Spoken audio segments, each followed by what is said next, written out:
The following program is intended for listeners who are blind, have low vision, or another print disability that makes reading, holding a book, or turning a page difficult or impossible. The content of these articles is copyrighted by the respective publishers. For more information, please visit us on the web at nfradioreading.org. The Niagara Frontier Radio Reading Service now presents a reading of articles and features from USA Today for today, Monday, the 3rd of August. Your readers today are David Hayes and Tom Scanlon. The first article is from the A section, the news section. It is on the first page. The title of the article is Marine Pests May Hitch a Ride in the Strait. The article is submitted by Christopher Kahn. Stalled commercial ship traffic near the Strait of Hormuz is not only a threat to oil markets and global economies. Scientists warned that the idling vessels could unleash an invasive marine superspreader event when trade resumes. The Iran war has forced a halt to more than 1,500 vessels near the strategic waterway since the U.S.-Israeli war on Iran began on February 28th. Traffic has remained restricted for months as Washington and Tehran battle over control of the vital trade route which carries 1/5 of the world's oil and natural gas supply. A new study produced by an international coalition of marine scientists warned that invasive marine organisms that have grown on the ship's hull could pose a significant threat to ecosystems across the globe when the ships reach their final destinations. If you had to sort of design a worst-case scenario, it would look like this, said Mario Tamburi. It's a perfect storm. When ships are stationary for periods of days or weeks, the submerged parts of the vessel can become colonized by microbes, algae, and other marine organisms. These organisms, when introduced to other ecosystems, can cause a wide array of consequences from outcompeting native species to damaging infrastructure to introducing pathogens harmful to marine life and sometimes to humans.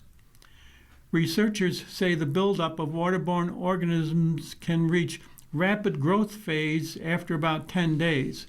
Cargo ships in most ports pass idle for less than 2 days on average, but many ships trapped near the Strait of Hormuz have remained there for months. Compounding the threat is the fact that the ships became stalled at the start of spring, a season of growth and reproduction as waters warm.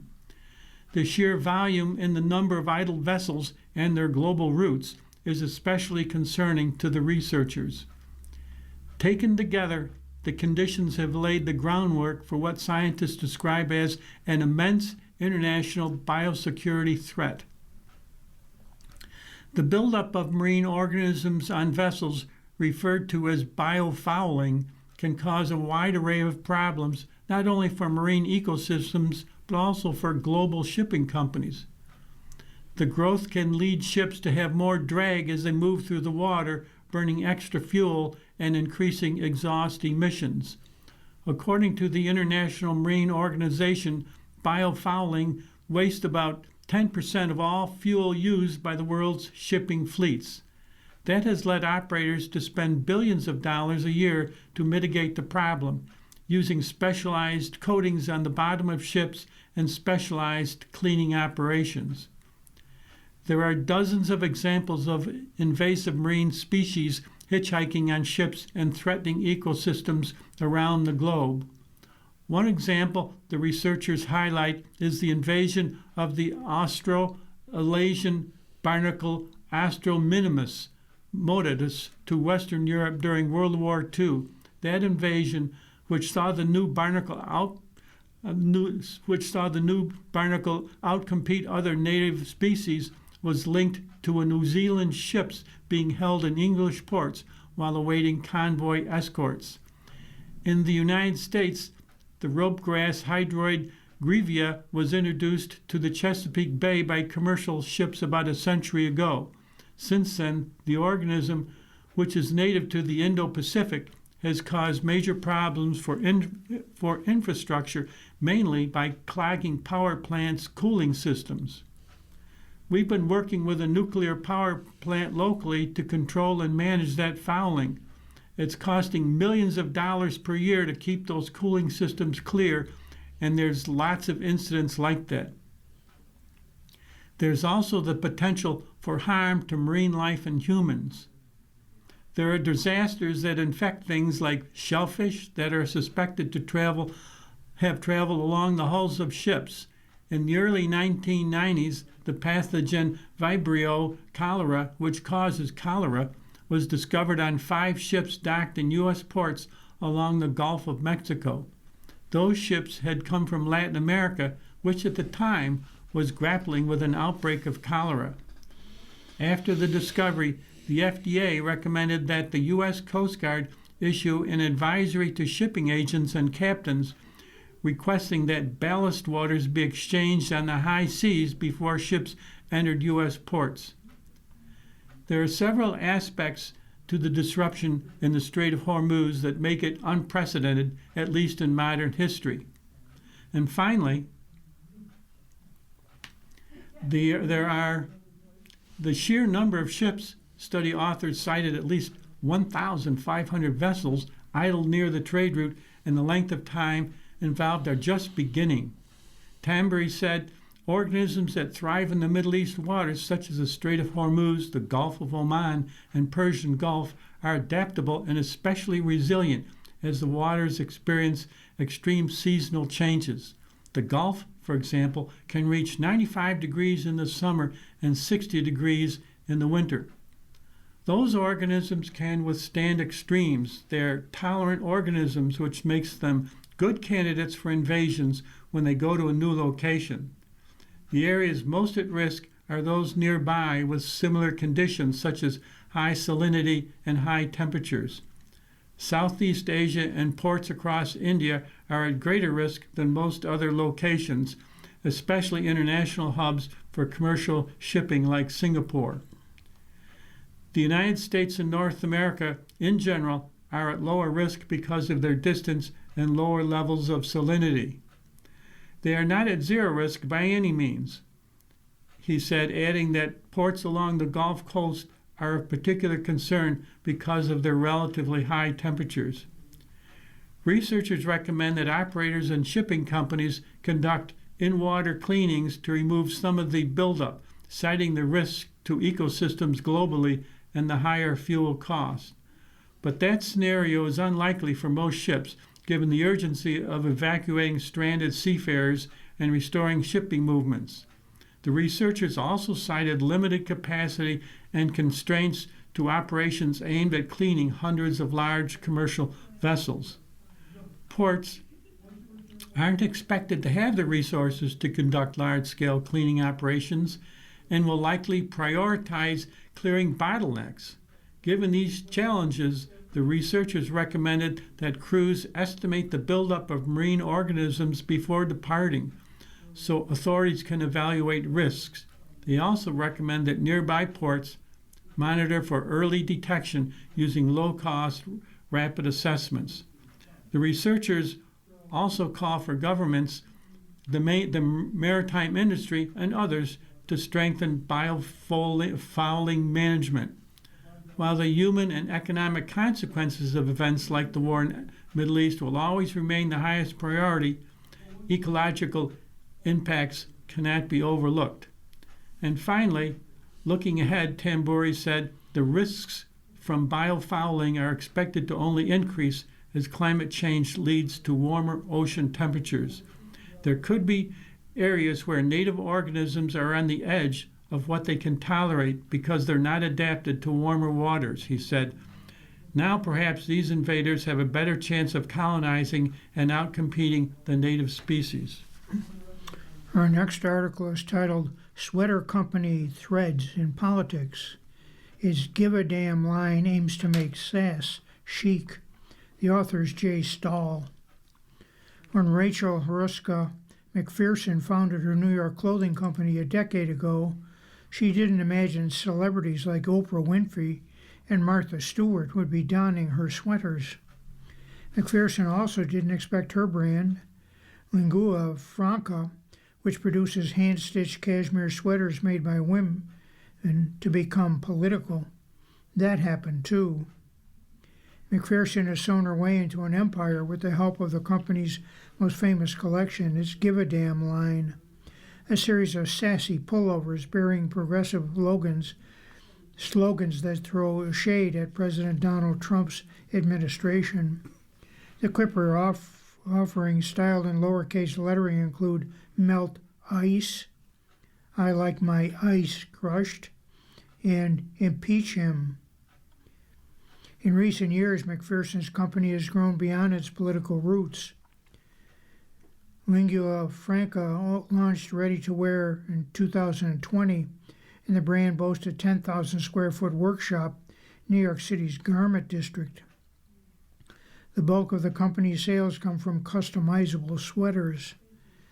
Lingua Franca, founded in September of 2016, 2 months before Trump won his first term, has experienced a homecoming. His brands reckon with politics during his second term. We've kind of tamped down the politics as we've grown, but obviously this is the 250th year of our country, and I think a lot of things were happening, and so felt it natural. McPherson, age 43, told USA Today.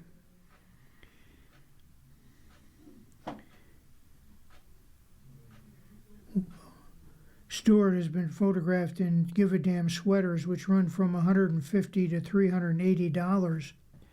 Screen star Connie Britton was styled in the brand's Black Poverty is Sexist sweater for the 2018 Golden Globes.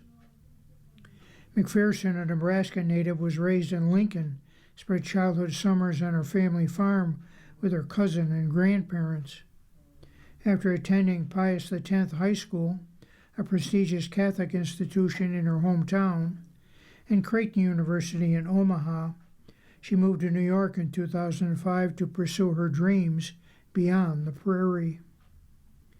2008, McPherson co-founded Guest of a Guest, a popular lifestyle site about the gilded lives of New York's high society. She married hospitality titan Sean McPherson in 2011, and the pair welcomed 2 sons, Maxwell and then Dashiell. After Dash's birth in 2016, McPherson experienced an extreme bout of postpartum anxiety and depression. I was working nonstop and trying to make a sense of the digital landscape when everything was changing and really kind of just sunk into a deep black hole. McPherson said she went to a therapist and is now medicated with Lexapro, a common antidepressant. To heal, the founder's therapist recommended she perform manual tasks because she was often online, attached to her phone and plugged into the constant news cycle. On a visit to Montauk, a luxe hamlet in the Hamptons where her family vacations, McPherson passed a Joann fabric store. Her paternal grandmother, Rita, had taught her how to embroider at the family farm. We used to spend summers there with my cousins, and I just remember it being one of my happiest times in my life. McPherson said she hadn't stitched in 20 years, but went to the store to purchase needles and thread. Lingua Franca's first line was a political line of 2,000 sweaters sold by Net-a-Porter, the luxury fashion site. McPherson designed a collection inspired by her muse and mother-in-law, Janet McPherson, a pioneer in women's surfing. McPherson, who rode waves in her 80s, donned a Lingua Franca outlaw sweater in the photo that accompanies her New York Times obituary. After Trump was elected, McPherson took a photo of her ode to Barack Obama in an embroidered sweater and posted the photo on Instagram. It went totally viral, McPherson wrote in a Business Insider essay. Garment was a gift for Anna Carter, who runs a digital telegram company along with her husband, former Vanity Fair editor Graydon Carter.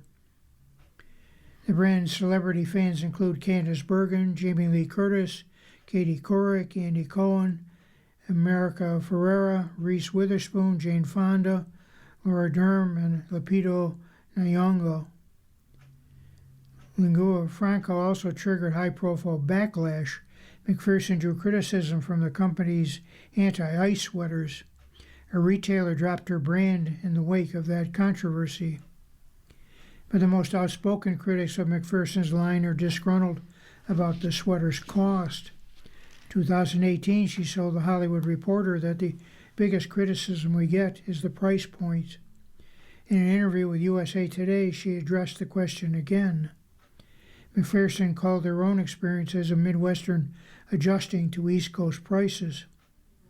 When her cousins from Kansas City, Missouri came to visit recently, she took them to Montauk and brought them into the high-end market, Round Swamp Farm.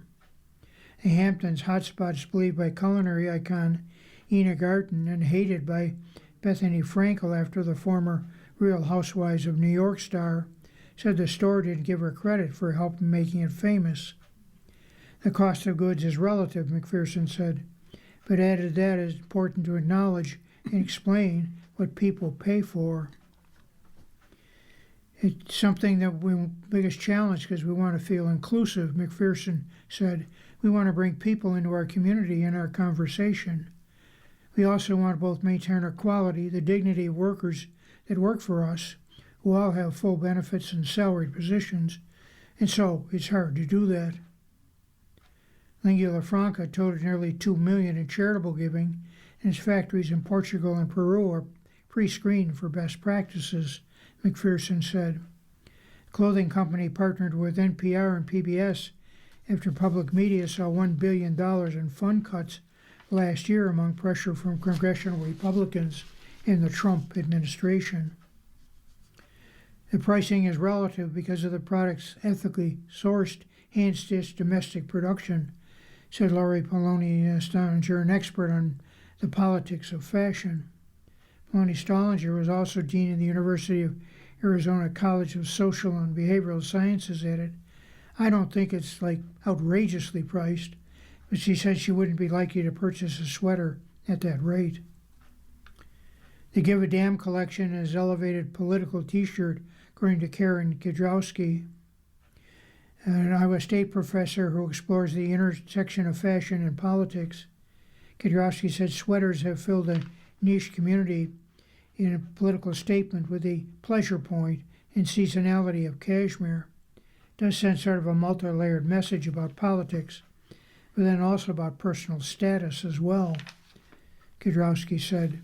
Millions of people wear T-shirts with political messaging, but McPherson's chic use of cashmere also communicates wealth to potential customers. Kidrowski said McPherson said she hears from customers pass down sweaters to their daughter, something she appreciates, given the throwaway nature of fashion. Other companies have found success by producing political garb. T-shirts by Raygun, a clothing company based in Des Moines, boasts locations across the Midwest, such as Chicago. McPherson's home of Lincoln, Nebraska, Kansas City, and Madison, Wisconsin. Raygun shirts, which feature slogans like America needs lesbian farmers, are ethically made and typically retail for less than $30. Trump fans favor his red Make America Great Again hats, which are available online in his official store for $55. In New York, McPherson wants to continue building a community for Lingua Franca fans who can't afford the company's products. The company's West Village retail store, a social media and other popular Substack newsletter, Loose Threads. And lastly, McPherson says she wants to give something more, to build a timeless brand that extends beyond the politics of give a damn. You are listening to a reading of today's USA Today on the Niagara Frontier Radio Reading Service. The time is 19 minutes past the hour. The following article is a continuation of the review of the A section. The title of the article is Raising Their Voices. Independent voters and key states are revealing what moves the needle for them. The article is written by Terry Collins. John Marvin lives in Florida. Sandy Hebley resides in Texas, and Sophie Gelling calls Pennsylvania her home. They live in different corners of the nation, but they have one thing in common. They're all independent voters, weighing their options, figuring out what impact they might have on key races in the crucial midterm elections. These voters are a fulcrum on which the middle shifts in every race. Their vote may never be as important, and about 4 in 10 registered U.S. voters say they are independent, according to a recent poll by Gallup. Those findings are intriguing, especially in a polarized nation with a president who seeks to enact the Save America Act, which would jeopardize voter rights, according to John Opdyke. A lot of people are noticing the rise of independent voters, Opdyke says. He explained that fewer people want to be tied to the traditional parties and more politicians are taking notice. A snapshot shows that independent voters shifted between 8 and 11 percentage points toward Donald Trump in 2024, likely determining the outcome of the election, according to the Independent Center. The Independent Center also said 43 congressional races were decided by 5% or less, also possibly determined by independent voters. And 34% of the 2024 electorate identified as independent, about as many as who said they were Republicans, according to the Independent Center. Notably, independents made up more of the voting population than Democrats at 32%. Sophie Gelling, 27, is an independent voter in Pennsylvania who advocates for open primaries. With the midterms fewer than 100 days away, several tight races are expected as Republicans try to maintain their slim majorities to help push Donald Trump's agenda in the House and Senate. Republicans and Democrats alike will have to appeal to independents nationwide to win. During that time, Marvin, who can't vote in Florida's upcoming primary, will probably have to choose between U.S. Representative Byron Donalds, a Trump-endorsed Republican, and Democrat Donald Jolly. In Texas, Hebley's general election vote could determine a close U.S. Senate contest between Democratic State Representative James Tallarico and Republican and Trump ally Ken Paxton. Meanwhile, in Pennsylvania, Geller will be factoring in the impact of her vote in Senate and House races on which party, and more pertinent, which agenda, holds power in Congress. Independents have become the ultimate swing voters. If they can't collectively agree on a viable third-party candidate to support, they will be looking intently for the one who best backs their views. I think that the problem with swing is it's so binary in America. Like your options are really limited to, do I do this or do I do that? So you find independents kind of going back and forth because they look at, oh my God, the Democrats are screwing up. How do I send them a message? Well, I vote Republican. Oh, the Republicans just screwed the pooch. What do I do? Well, I have to vote Democrat. It's not a perfect way to make yourself heard, but in America, it's kind of like the only way right now. November can't come quickly enough for John Marvin, who hates the idea of sitting on the sidelines for any election, even if the names on the ballot don't exactly appeal to him. But the married father of 2 adult children who lives in St. Petersburg, Florida, is opting to do just that because his Deep Red State's August 18th primary uses a closed primary system in which only registered members of a political party are permitted to vote. And Marvin, who speaks readily about his desire for open primaries, has no interest in becoming a Republican or a Democrat. He feels, however, that primaries have become more crucial in such politically polarizing times. Tax dollars pay for these elections. The recently retired education administrator said, "I feel like I'm an outsider looking in. I have a constitutional right to make my voice heard, and I shouldn't be forced to associate with either of those parties in one of the most consequential midterm elections of this century. I believe independents now represent the plurality of the American electorate, but we're still being squeezed out of the process." Marvin, 63, said he has considered himself an independent for most of his adult life, as he never felt particularly comfortable with either major political party. He has voted for candidates from both parties, choosing ones he thinks have the best interest of America at heart. "I just don't like the constant fighting. I get so befuddled when the debates become shouting matches on even the simplest of issues, to the point where nothing gets done. It's so frustrating. So much time and money are being wasted." When he moved to Florida from Massachusetts more than 20 years ago for a job, Marvin said it felt more like a purple state. Now he thinks it has become staunchly red, led by the current GOP governor and former presidential candidate Ron DeSantis. Florida's Secretary of State and Attorney General are Republicans, and the party holds the majority in both chambers of the state legislature. Although not personally a fan of DeSantis, Marvin acknowledges the governor's popularity across the state and his ability to get the big things done. He's been pretty effective on hurricane response and balancing the state budget, and I guess that has trickled-down effect on voting for Republicans. With him now being term limited, I wonder if Florida just might be more open to a Democratic governor or someone more willing to work across party lines. Though he acknowledges DeSantis has found some common ground with Democrats on the environment and disaster relief, Marvin hasn't been crazy about the governor's divisive stances on education and immigration or his aggressive push to redistrict congressional maps to favor Republicans. He doesn't like that DeSantis quietly passed a law eliminating ranked choice voting, and that Florida passed a Republican-backed law last year that places severe new restrictions on ballot initiatives. Several groups filed suit and challenged the law, arguing it violates First Amendment rights.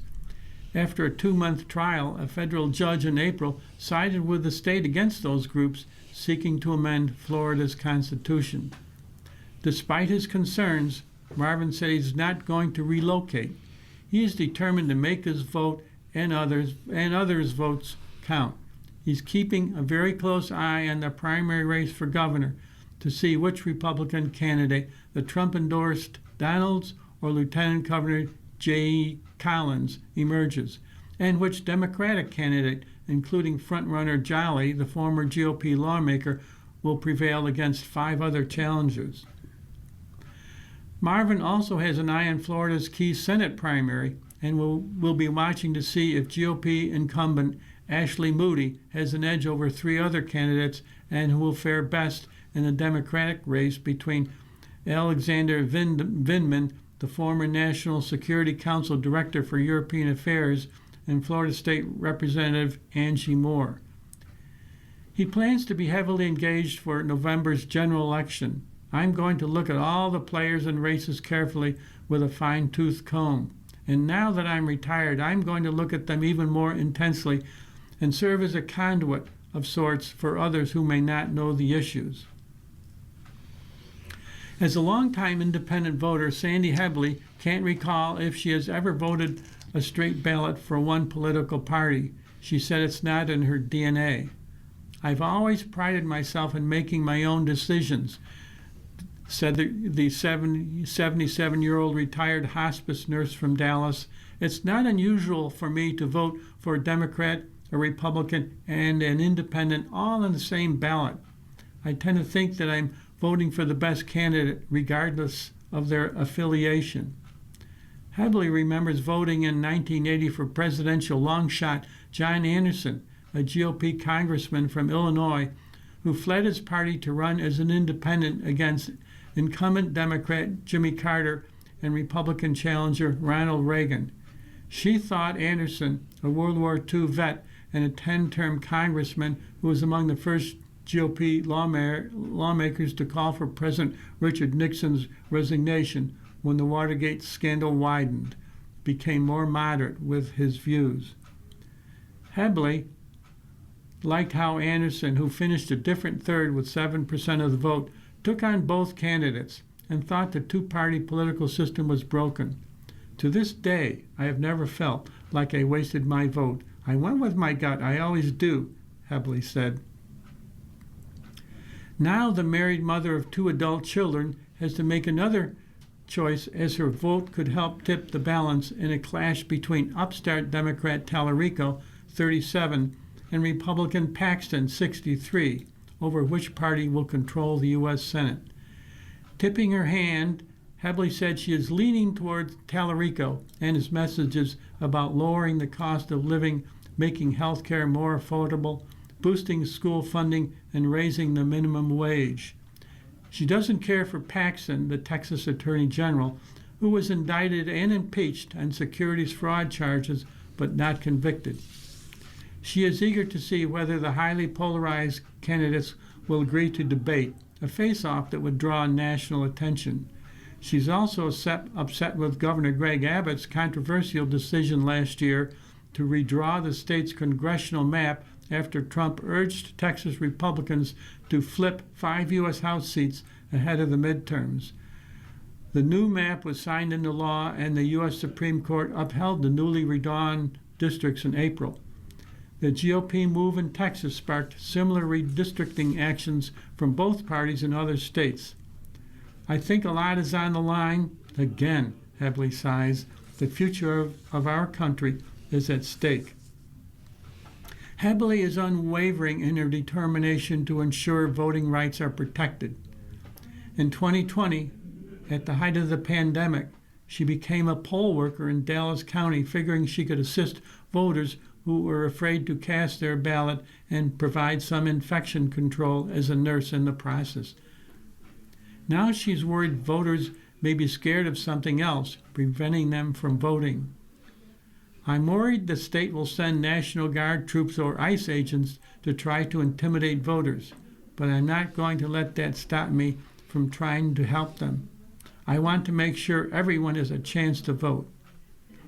That also includes possibly voting for Mike Collier, who is running as an independent candidate for Texas Lieutenant Governor after losing campaigns for the post in 2018 and 2022 when he ran as a Democrat.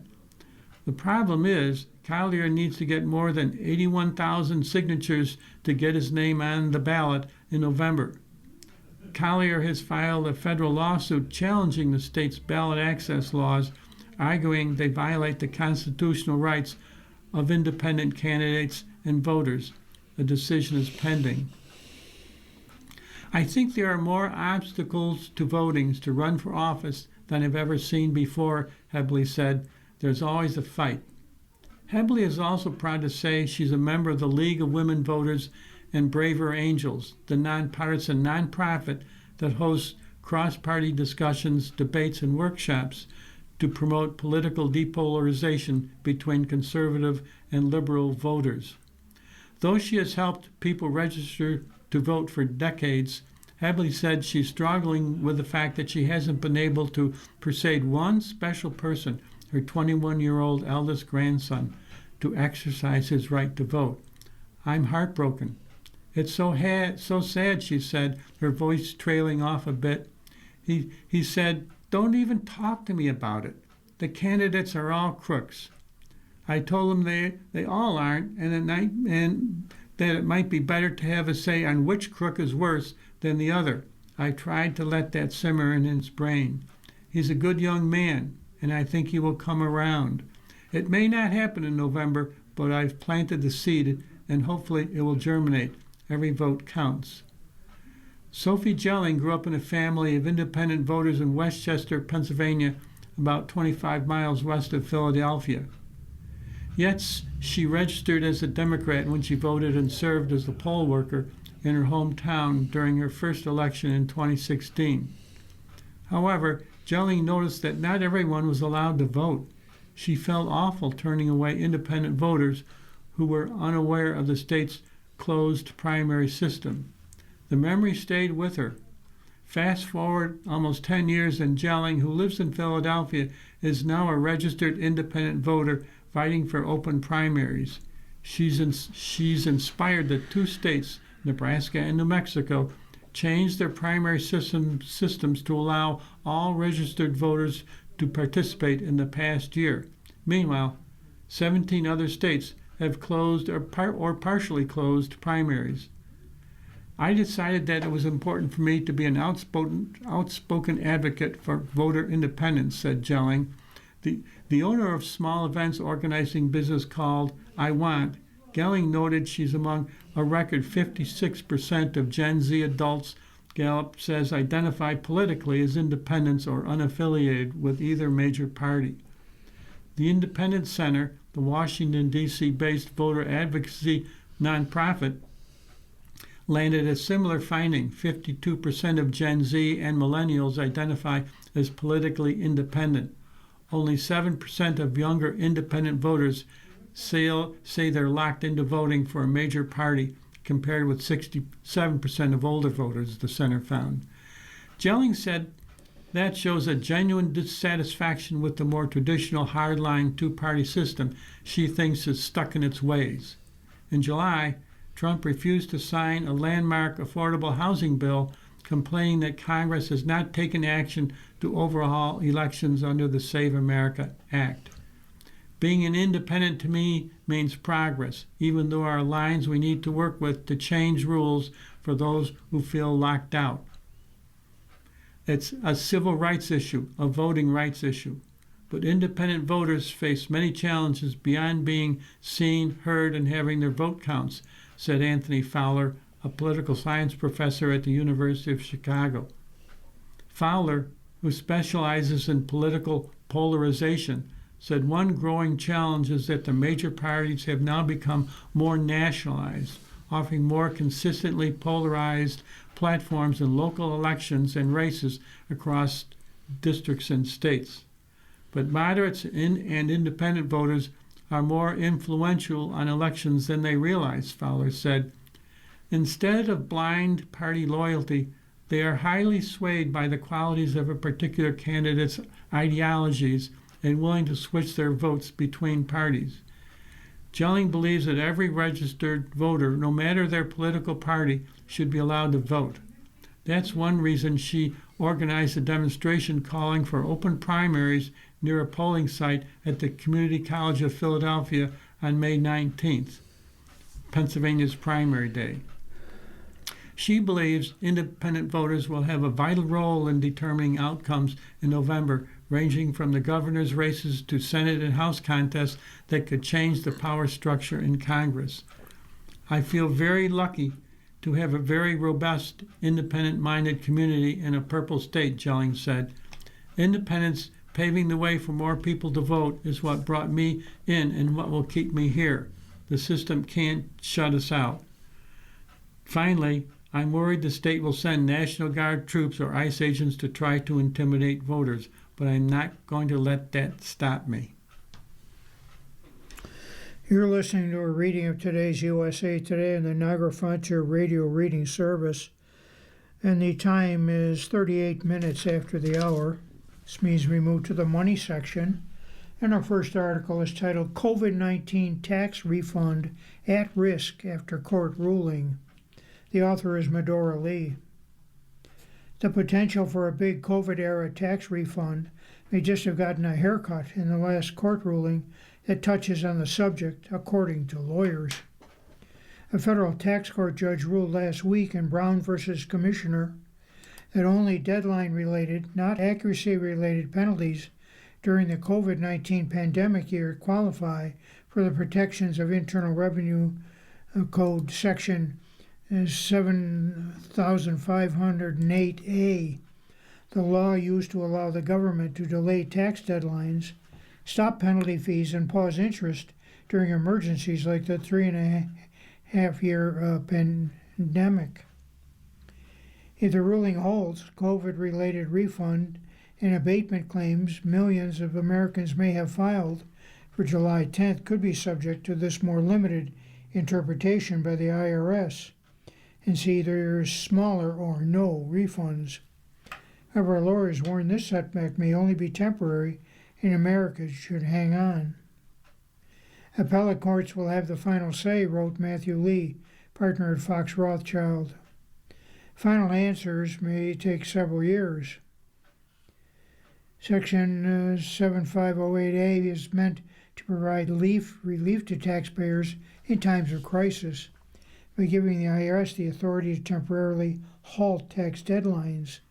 Affected individuals and businesses do not have to face financial penalties for late filings or payments. The scope of relief is what various courts are deciding, lawyers said. Kwong versus United States late last year kicked off the possibility the IRS would owe tens of millions of Americans COVID-era refunds. The judge in that court of federal claims case said the IRS couldn't assess underpayment interest, failure to pay penalties, and failure to file penalties during the federal COVID-19 health emergency and disaster. And the time to file refund claims in United States tax court petitions was also suspended. The IRS had tried to limit the period Section 7508A would apply to during the pandemic, but the Kwong case invalidated that attempt and said the halt to the tax deadlines extended through the end of the pandemic. Additionally, not only were filing deadlines postponed, but interest and penalties couldn't accrue, and the statute of limitations for claiming credits or refunds was suspended. Government's appealing this ruling. The latest Bowen ruling didn't limit the time period, but it narrowed the types of acceptable claims to only deadline-related ones, Lee said. Key questions about the breadth of Section 7508A relief remain unresolved, he said. For now, Americans should stay the course, lawyers say. Any taxpayer, including individuals, small businesses, large corporations, estates, and trusts, could still be eligible for a refund or abatement. National Taxpayer Advocate Aaron Collins has said. Collins heads the Taxpayer Advocate Service. The issue reaches taxpayers with obligations related to income, employment, estate, gift, and excise taxes, she said. It also affects taxpayers who file late international information returns, which can result in significant penalties even where no tax is due. However, Americans will have to stay patient while the process is not known for expediency, so we expect it will take a few years for the courts to sort out these issues, Lee said. Courts also have decided with penalties originally assessed before pandemic relief period and the related interests are subject to additional penalty and interest accrual during the pandemic relief period, experts say. Finally, the final answer will be determined by the courts of appeals and perhaps the Supreme Court, Lee said. You are listening to a reading from articles from the USA Today on the Niagara Frontier Radio Reading Service. The time now is 43 minutes after the hour. The next article is also from the Money section. It is titled, Immigration Looms Very Large Over the Economy. The article is submitted by Jessica Gunn. For years, employers from Florida to Ohio have relied on immigrants taking part of a humanitarian program to staff hard-to-fill job openings for construction workers and home health aides. Now, they warn, the Trump administration's sweeping crackdown on immigration is threatening that labor pool.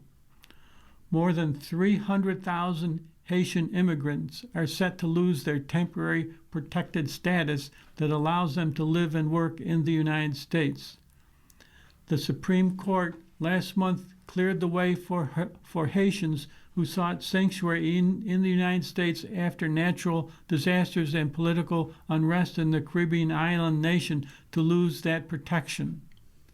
The ruling also covers about 6,000 people from Syria, which endured a devastating civil war from 2011 to 2024. Immigration rights groups expect the Trump administration will also end TPS for immigrants from other countries. The T in TPS stands for temporary. James Percival, General Counsel of the Department of Homeland Security, said last month on Fox News, "It's closing time. You don't have to go home, but you can't stay here." Trump's reforms worry Mark Zandel. The chief economist at Moody's Analytics says immigrants are a key ingredient in the American economy's secret sauce. More workers filling jobs and spending money spurs economic expansion, creating more jobs. The highly restrictive immigration policies are a significant headwind to economic growth and a tailwind to the uncomfortably high inflation. Many industries are struggling to replace immigrant workers who are leaving the workforce, most notably agriculture, construction, manufacturing, transportation, leisure and hospitality, and personal services. This is limiting the ability of these industries to expand and raising their costs and thus inflation. The potential loss of workers in key industries has set off alarm bells in the business community.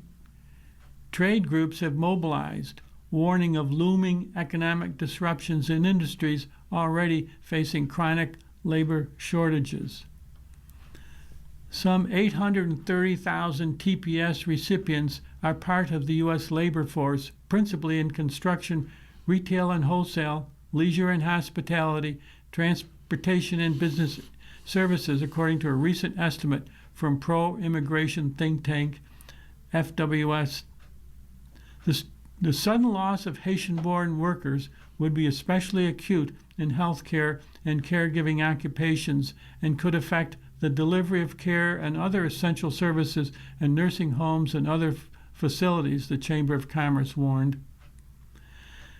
With 50 to 75 job openings at any one time, Goodwin Living President and Alexandria, Virginia nonprofit that provides health care, hospice, and housing services to about 5,000 older adults is always on the lookout for qualified workers, from nursing assistants to housekeepers. Of Goodwin Living's 1,500 employees, 70% hail from foreign countries. As a result of the White House's immigration reforms, the organization has hemorrhaged 7 staff members in the last couple years, according to CEO Robert Liebrick. When you lose people who are doing great work, it's really hard to find replacements for them. And even when you do, those replacements don't come with the same knowledge and developed relationships that the people have been with us had. He says living the workforce version of Jenga, the more wooden blocks you pull, the greater risk the whole structure will collapse. The loss of the existing labor pool, just as demand from the nation's aging population is rising, will make it harder for seniors to get care and will drive up the cost of that care. At a time where we actually need more hands, we're pulling away these pieces and taking away parts which would give us more hands. Every American has a vested interest in having more capable hands available. Rebecca Shea, CEO of the American Business Immigration Coalition, said fewer workers will weaken the industry like Liebrick's already struggling to keep pace with demand. TPS recipients account for 15% of non-citizen health care workers. Our goal is to strengthen the U.S. economy. We should be keeping vetted, working authorized people on the job, not creating chaos for employers, workers, and the communities that depend on them. Established by Congress in 1990, TPS gives temporary protection to people who don't feel safe returning to countries plagued by disaster or armed conflict, such as El Salvador, Honduras, and Nicaragua. President Barack Obama granted this status to Haitians in 2010 after an earthquake devastated their island. Trump unsuccessfully tried to end TPS during his first term. It was then extended under the Biden administration. When Trump returned to office last year, he moved to end the TPS status of about 1.3 million immigrants from 17 countries legally living in the United States under the program as part of his immigration reforms that he says are critical to securing the livelihood of U.S.-born workers. The White House said in a recent economic report that record flows of illegal immigrants depressed wages for Americans, inflated the demand for housing, and drained the welfare system. Critics argue a program offering short-term amnesty in emergency situations has expanded beyond its original intent. Senator Eric Schmitt, Republican of Missouri, recently called TPS a one-way racket towards permanent mass migration. That resulting migration is a drain on public resources and on taxpayers, they say. The Trump administration is right to let these overused TPS programs expire as originally intended. Daniel West, Director of Government Relations for Heritage Action, said. Some Republicans don't agree. Mike DeWine, the Republican governor of Ohio, told CBS that deporting Haitian immigrants, thousands of whom live in his state, is a mistake that will kill jobs and damage the local economy. These are people who have helped Springfield really come back, DeWine said of Haitians who have filled jobs and opened businesses in his hometown. The Haitians who are living there and employed there, they came there to work, and they came there because there were jobs that were not being filled by other people. Broadly speaking, economists say they don't anticipate widespread economic reverberations, including labor shortages. The truth is, even with all the TPS termination and deportations, we are talking about fewer than 1 million people losing work authorization or being deported from inside the U.S., cumulatively since the start of the Trump administration.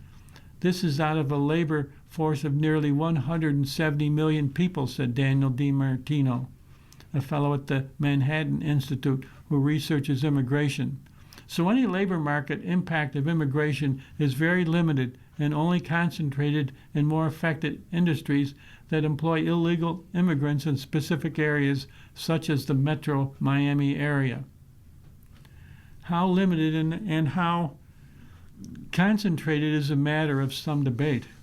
A group of economics told the Supreme Court in April that deporting immigrant workers does not lift wages or provide meaningful benefits to American workers. In fact, they said, eliminating the TPS program could result in the loss of more than 600,000 American jobs in 4 years. TPS recipients are homeowners and taxpayers who are overwhelmingly employed, pay billions annually in taxes, and fill essential roles in healthcare, construction, transportation, and food production, the amicus brief said. The brief cites research that says deporting TPS recipients would reduce job opportunities for U.S. workers. In fact, a recent study showed that a large and sudden increase in deportation causes a substantial reduction in the employment of American workers because fewer new businesses open and more existing businesses close. The construction industry has seen the largest drop in employment, according to Elizabeth Cox of the University of Colorado Boulder.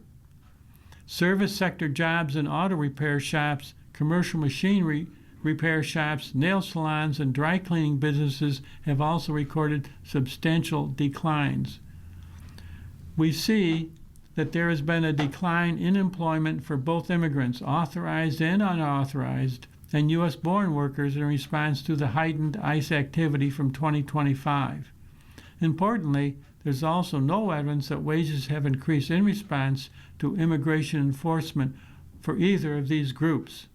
This is largely counter to the narrative we often see in the media that deportations will create better job opportunities for U.S.-born workers. The evidence instead suggests that enforcement has hurt the labor market by decreasing employment with no change to wages.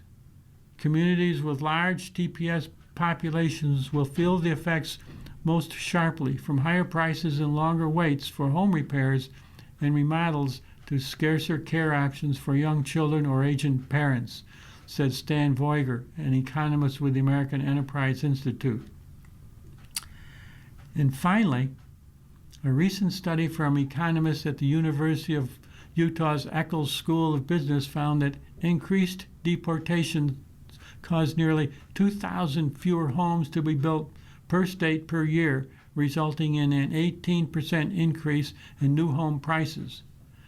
When you suddenly reduce immigration, a lot of you suddenly deport a lot of people. It doesn't make people's lives enormously better. It really is not an economic boom for the workers who remain. This next article, and last article I believe for this hour, Gen Z and millennials are buying timeshares. Many are finding value in the financial investment. The author is Kathleen Wong. First major investment for Megan and Crosby Brackus as a young married couple was not a house or car payment, it was a timeshare. The North Carolina residents made the purchase in 2023 after crunching the numbers. As a photographer-videographer duo who not only loved to travel but also do it for work, seemed to make financial sense. They're tired of spending money on hotels and vacation rentals that didn't seem worth it. Crosby also had grown up traveling and staying in timeshares owned by his friends' parents. One of our family values is exploring, seeing the world, and really molding that for our family, he told USA Today. As a young couple who didn't quite have kids yet, this was an investment we were excited to make for a lifetime. Couples on the cusp between Gen Z and millennial. They are part of a growing number of young Americans finding value in financial investment of a timeshare, according to the 2026 U.S. Shared Vacation Ownership Report. Based on nearly 5,300 interviews with timeshare owners between January and February, the report found millennials make up half of all timeshare owners. The timeshare often hefty cost and lifetime commitment isn't for everyone, but it's appealing to younger generations who prioritize travel in their budgets and game the system to work for their dream trips.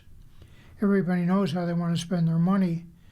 Said Megan, we may be the ones traveling the world, but you aren't the ones with the nicest cars, and I don't get my nails done or hair done often. So I think it's just a shift in priorities. Driving some of the allure for younger travelers is how the timeshare industry has evolved over recent decades. Instead of fixed weeks, most companies now operate on point system, similar to airline miles. Flexibility of the points really started to turn the industry, started to really open it up to really the Gen Z, Millennial, and Gen X demographic, said Mike Fazzi, president of Marriott Vacations. The industry also added more experiential offerings like culinary experiences or exclusive events to timeshare owners. In the report, Gen Z owners said they're most drawn to amenities like activities and food and beverage, including room service. You're listening to a reading of articles from USA Today for the third day of August on the Niagara Frontier Radio Reading Service. We'll return for more readings after this short break. Your readers today are Tom Scanlon and David Hayes. If you're listening to this publication online, you're probably using our website, a podcast player like Spotify or iTunes, a streaming service like Siro, or a smart speaker. Did you know that we now have a dedicated app that can be downloaded to any mobile device, like a smartphone or tablet, for free? App users can conveniently access our live stream and any episode of our podcast easier than ever. To download the app, just type NFRRS in the search window in the Apple App Store or in the Google Play Store. Contact us anytime if you have any questions by calling 716-821-5555, extension 5. Thank you.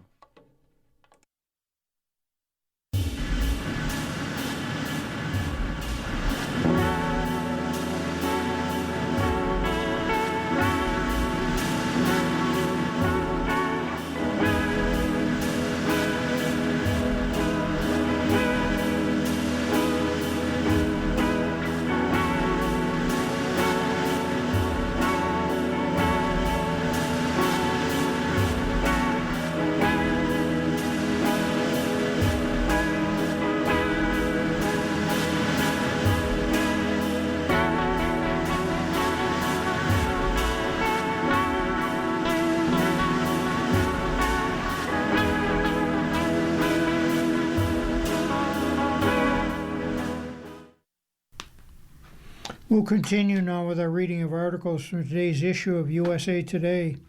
Your readers remain Tom Scanlon and, David Hayes. as always, we turn to the sports section, and our first article is on Major League Baseball. Dodgers winning mind games. Two-time series champs get Skubal in trade. Crazy to say it, but Matt Beattie and Michael Busch have ruined baseball. Who are they, you might ask? Oh, just a couple of dudes with pretty left-handed swings who found their way to the Los Angeles Dodgers organization, benefited from their tutelage, were traded to the San Diego Padres and Chicago Cubs for a couple of much younger players in River Ryan and Zahir Hope, respectively. Who are they, you might ask? Perhaps you know of Ryan and Hope by now, or as they could call him in the Motor City, Ryan's Hope. Ryan and Hope and a young man named Brady Smith were traded by the Dodgers to the Detroit Tigers late in the evening of August 1st. The Dodgers received the greatest left-hand pitcher since Clayton Kershaw. Tarik Skubal is a Dodger and perhaps more significantly the avatar for all that is wrong with baseball. He and his new team, the Whipping Boys, for a looming lockout whether or not LA wins seemingly inevitable third consecutive World Series title. It almost doesn't matter now. The odds just get increasingly longer that an Atlanta or Philly or Milwaukee will upset the Dodgers in the National League playoffs. As for the dozen-plus dregs that might emerge from the American League quagmire, get over 500 and then maybe we can talk about a World Series. Yet whether or not the Dodgers hoist the piece of metal come October, the narrative is well established that they are buying championships, and their methods are as potentially nefarious as those of their kingpin, that no one else stands a chance because of all that money. Which simply isn't true. Well, some of it is. The more accurate truth, the Dodgers are kicking everyone's behinds in every facet of the game: drafting, player development, scouting, which includes assessing internal talent, and providing a workplace players want to be. And they probably just got over the Detroit Tigers in the same manner they got over on the Cubs and Padres to acquire Hope and Ryan, who along with Smith stood on each other's shoulders in a trench coat and convinced the Tigers that this was sufficiently equal to Tarik Skubal. Not to denigrate the players headed to Detroit, Ryan had roared back from Tommy John surgery in August of 2024, more muscular and now 8 starts into a strong stint at Class AAA Oklahoma City. He could impact the Tigers' rotation next spring, if not sooner. Hope, age 21, is built like a running back, as MLB Pipeline puts it. He has 23 homers and 8.99 OPS at AA Tulsa. But swing and miss concerns exist. He has a 25% strikeout rate. Smith, a third-round pick from 2023, just got promoted to High A. He struck out 14.9 batters per 9 innings in his brief minor league career. But it's hard to believe Detroit couldn't have aimed higher. Quite possible the Tigers rate Hope higher than other Dodgers outfielder prospects. Player evaluation is insanely subjective. Yet why not hold out for Josu De Paula, a consensus top 4 overall prospect, or Mike Sirota, top 15, instead of or in addition to Hope, who ranks closer to 25 or 30 overall, particularly since they pulled the trigger nearly 2 days before the trade deadline. The other problem for Detroit, to borrow a phrase that's been beaten to death by New Age baseball sorts, will these young men become the best versions of themselves in the Detroit system? Nothing against the Tigers, but probably not to the extent they would as Dodgers, which brings us back to Beattie and Busch. Beattie was the 12th round pick out of Belmont College in 2015.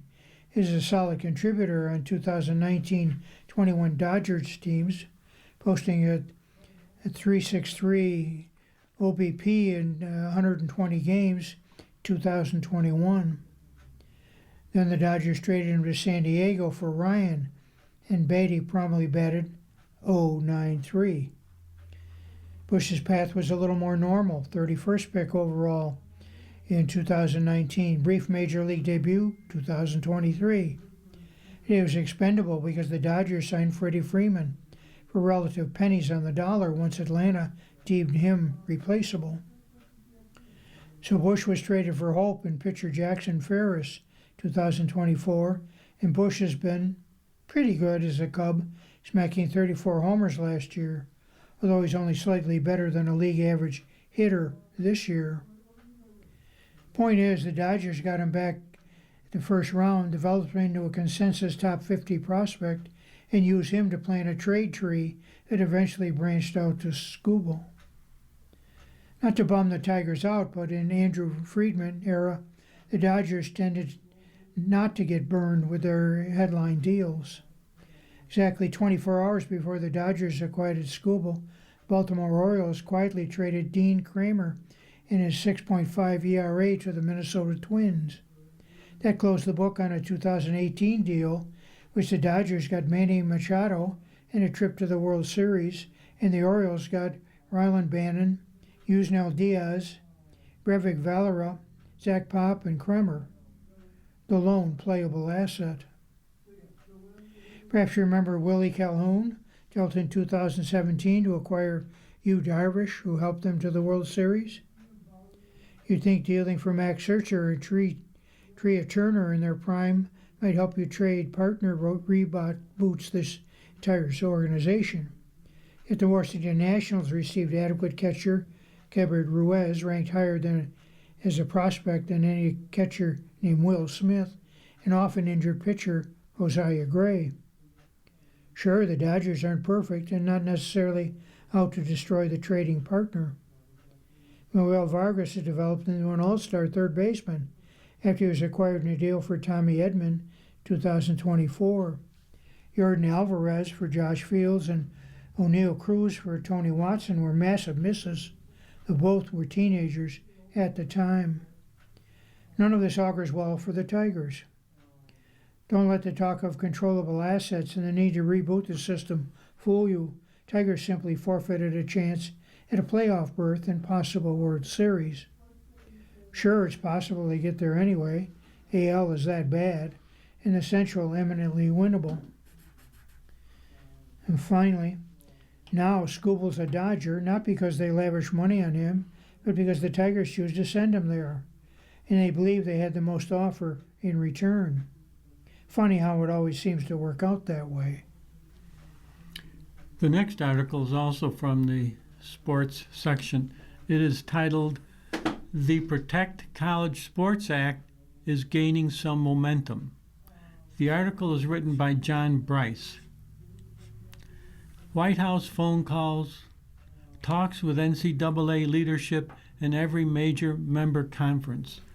A day that started with bill co-sponsors and their staffs already working the phones shortly after 7 a.m. on July 31st ended with arguably the most significant step to date for the Protect College Sports Act.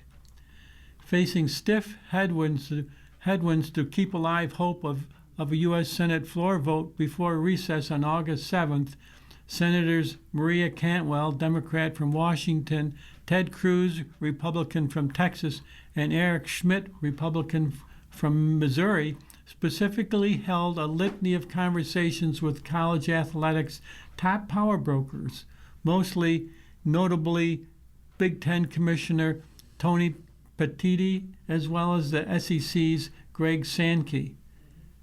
Schmidt, who late Friday spoke exclusively to the USA Today Sports, peeled back the layers of the day and how the last 2 weeks helped resuscitate the Protect College Sports Act that had nearly been left in the dustbin.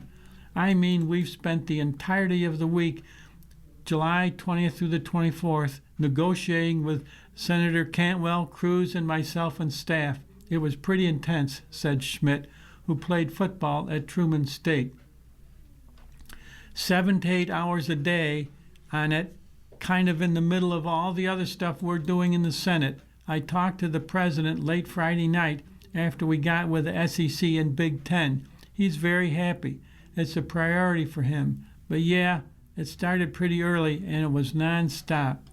Here's how it unfolded. Early in the week, USA Today Sports obtained a copy of the 12 major concessions being workshopped to garner Big Ten and SEC support. 8 of the 12, per 3 people with direct knowledge of the Senate Commerce Committee's work on the act, were granted anonymity due to sensitive nature of deliberations, were deemed full concessions. By Wednesday, in continued conversations with people on Capitol Hill, USA Today Sports learned more revisions had been made, but optimism had dwindled. Major concessions were made overnight. A person directly involved said, "At this point, with every passing minute, odds are slimmer that we can move the bill before the August recess. We've been working night and day to make the revisions the Big Ten and SEC said they needed to publicly support the bill. We need an answer. This wasn't a superficial deadline." Schmidt echoed those sentiments. Coming out of committee, my feeling was that was not going to be a finished product, that this was, we needed to have more voices on the table, he said, and clearly, the conferences and the breadth of interest that they spoke to, it was going to be important in trying to get as much support as we could. And they had issues. We tried to address those. I felt like we had a good place on Thursday. And then, it was it didn't go as I had hoped. But I'm just not wired to quit. Maybe that's the former student athlete in me. First, on Friday night, the Big Ten conducted a vote with its member institutions, presidents, and athletics leadership. It voted yes. At 9:58 p.m., the Big Ten and SEC issued a joint statement of support. What people were really focused on was the revenue de facto salary cap. If you're going to go through this, because we've got all the really important protections for player safety and health care and all those sort of things, that was always top of my mind, Schmidt said. The transfer issue, eligibility issues, optionality for pooling of media rights was always important. But also, if you're going to go through this and you're going to have the $21 million cap, then what you can do to retain players. We recognize that the market is much bigger than that because people are just shifting dollars away from rev share. And it's like these side deals that everybody knows are out there, and how you end up with rosters that are $50 million rosters. Like, if you're paying attention, that's what's going on. With that obstacle looming, what helped the working committee marshal the Big Ten and SEC support? The idea was to say, okay, we've got the cap, we've got the retention pool cap, we've got the women's sports $5 million that do not account against school-issued revenue sharing as outlined here. But how are we going to protect against that? And so Friday, the language was really like, okay, if you are Nike or whoever, Under Armour, and you've got a deal with a school, but you want a separate deal with the quarterback or the running back or the star linebacker, that if that was legit, if that was outside, that's a legitimate NIL deal. There's an attestation about that. It's going to go through the College Sports Commission review, which it should. That wouldn't count against the cap, but it can't be phony. There was that seemingly simple distinction that nudged across support. You just can't have a phony redirection like we've seen a lot recently, Schmidt said. I think once we did that, then people had greater assurance that this was a really real cap that's still allowing the individual NIL deals. I think that was important. And then I was asked to and had a lot of conversations with Petiti on Friday and Randy Levine, a key member of Trump's College Sports Advisory Council in the White House. And then I was on the SEC call at the end there, walking through these various provisions and why I just think now is the time to move. We're at a place where there is a real sense of urgency now in college sports, with what's going on in the trajectory. But our legislative calendar, like that's just the reality of the situation. There's just not going to be a lot of time for this beyond this coming week. The impending August recess, coupled by September's expected legislative priorities and October's midterms, Schmidt explained, made timing of this bill the second biggest element beyond the ability to finally gain sign-off from the Big Ten and SEC. I just think culturally, college sports is very uniquely American, and it brings us together, Schmidt said. What is happening right now is not sustainable. If you want to see those 500,000 scholarships out there in men's and women's sports, that won't be the case in 2 years. So I felt like we had to do it because our calendar, August is theoretically a recess. We could be there. I don't know. But September is going to be government funding debates. Then you roll into elections and you just don't know if you're going to get another shot at it. You just see this thing slipping away a little bit in college athletics. And if you kind of look down the road, it's a real risk. I was committed to it. You are listening to a reading of today's USA Today on the Niagara Frontier Radio Reading Service. The time is 16 minutes after the hour. We turn now to, of all things, women's professional baseball. I don't have to feel alone anymore. New Women's Pro Baseball League is looking like a movement. The author is Bob Nightingale. Too many times Kelsey Whitmore was so livid she wanted to scream to the heavens. Too many times Whitmore was so depressed she wanted to grab all of her baseball equipment and toss it in the ocean. Too many times she wondered whether life was fair, deprived her of love and passion for baseball simply because she's a woman. Then this happened, Whitmore tells USA Today Sports. I still can't believe it.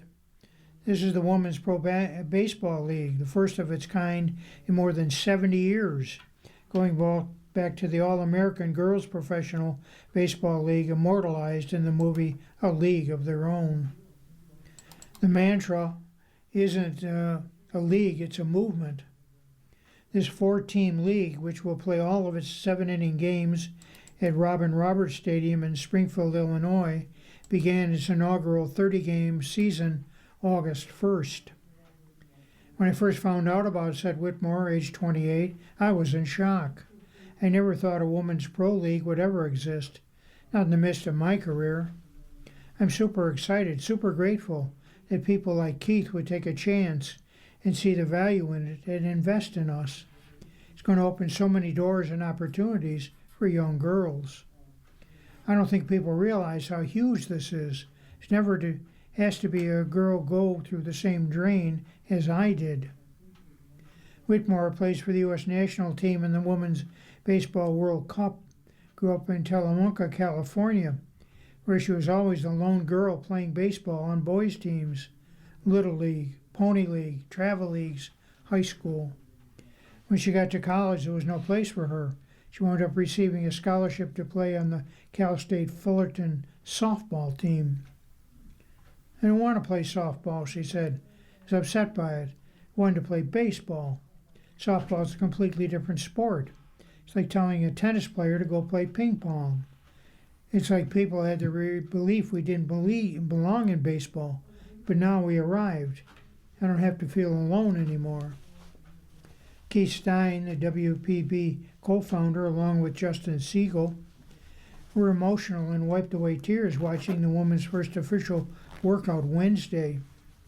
He's long been an advocate of women's sports, and his interest in the league was heightened by the documentary See Her, Be Her on women playing baseball around the world by Gene Fruth and Jeff Idelson, former president of Baseball Hall of Fame.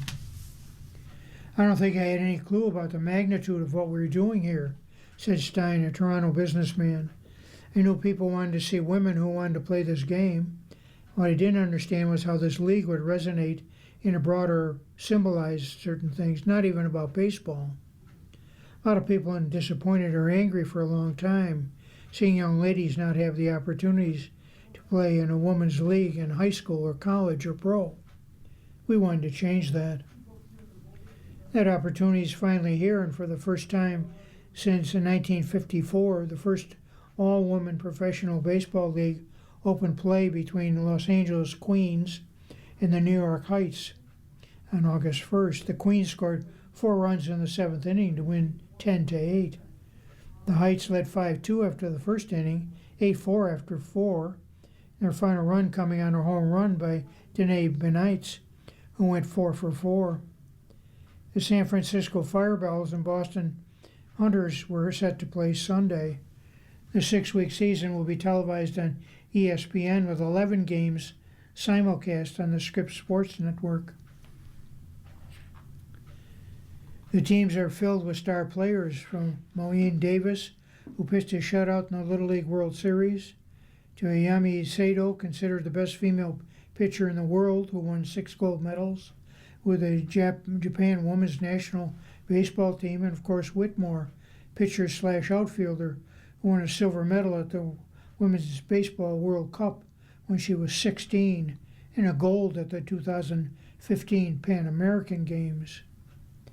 I feel incredibly grateful and happy I can finally stand on the stage I once only dreamed about, Sato said in a text message conveyed by Fruth. To be able to play on this stage, a dream that once felt far away but became something I could truly see and believe in because of the people who supported me, means so much to me.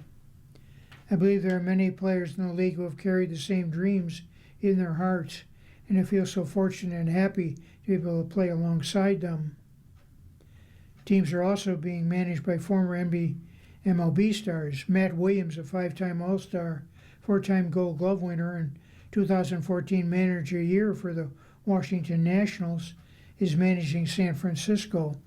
Eric Young, an All-Star, coach 14 years in the big leagues, managing Los Angeles. Keith Falke, the All-Star reliever, closed out the 2004 World Series champion for the Red Sox, will manage Boston.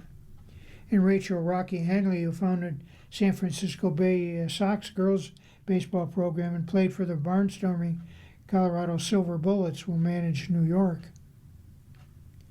Dave Stewart, the 4-time 20-game winner, 1998 World Series MVP, is an official advisor to the league.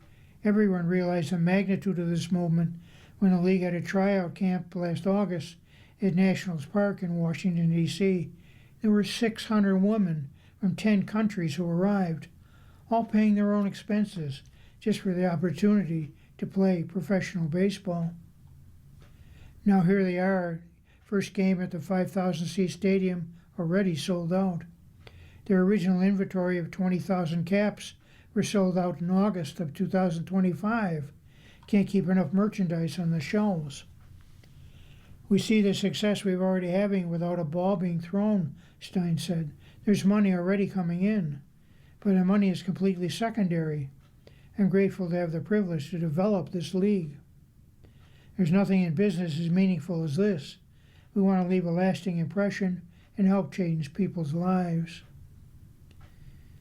The opening of the WPBL feels incredibly meaningful, said Fruth, co-founder of 2 nonprofit groups, Grassroots Baseball and See Her Be Here. Over the past 3 years, See Her Be Her has given me the privilege of documenting women's baseball around the world. What I'm most proud of isn't the women, it's the women taking the field and making this league a reality.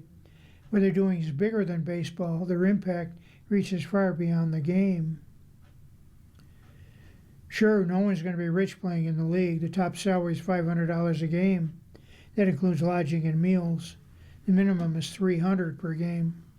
Yet all that's important is these women are allowed to achieve their dream of playing professional baseball. Whitmer never got the opportunity to realize her playing dream with the San Diego Padres, wanting to be the next Jake Peavy, but she did play with Independent League Oakland Ballers and toured with the Savannah Bananas.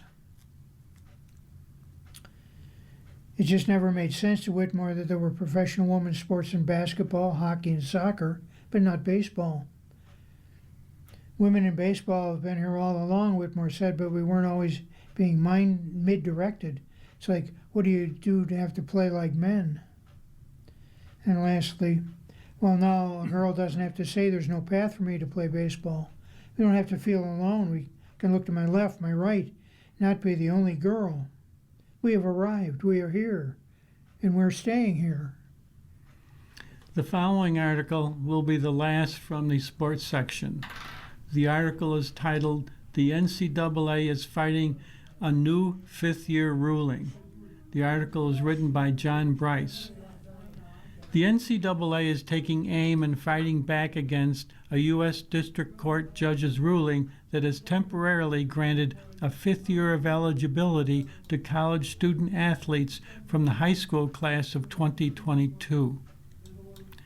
In a letter obtained on August 1st by the USA Today, the NCAA outlined its intent to fight against the ruling of Judge Charlotte Sweeney, who presides over the U.S. District Court of Colorado.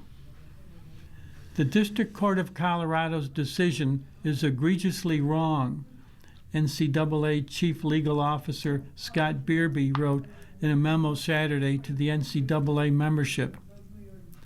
The court's decision to certify nationwide class and grant sweeping injunctive relief with virtually no evidence and without witness testimony or even so much as a hearing invites further chaos in college sports and irreparably harms thousands of student athletes already on campus.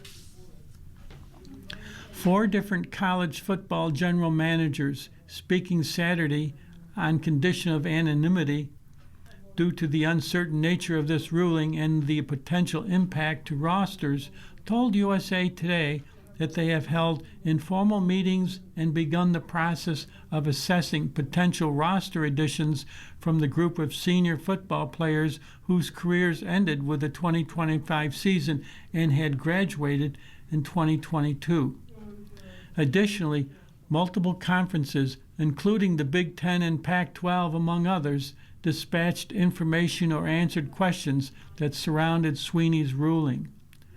"We're prepared, and we are gathering a list," said a powerful conference general manager, "but we are not yet acting."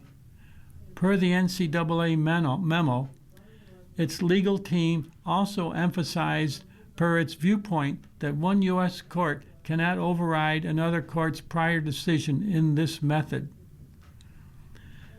The court has not yet entered an order specifying what it is purporting to enjoin, which is a requirement under the law, the NCAA memo continued.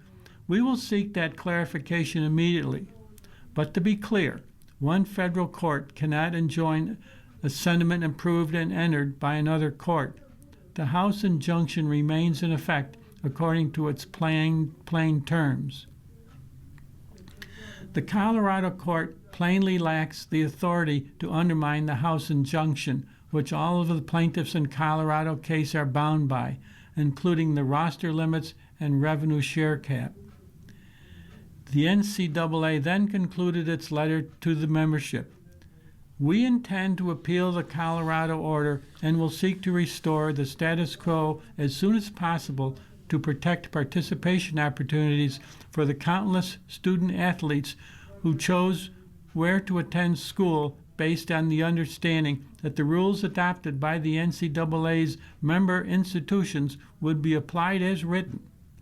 Schools and coaches must make their own independent decisions, but an injunction is intended to be short in duration, and the NCAA intends to appeal it on other expedited basis."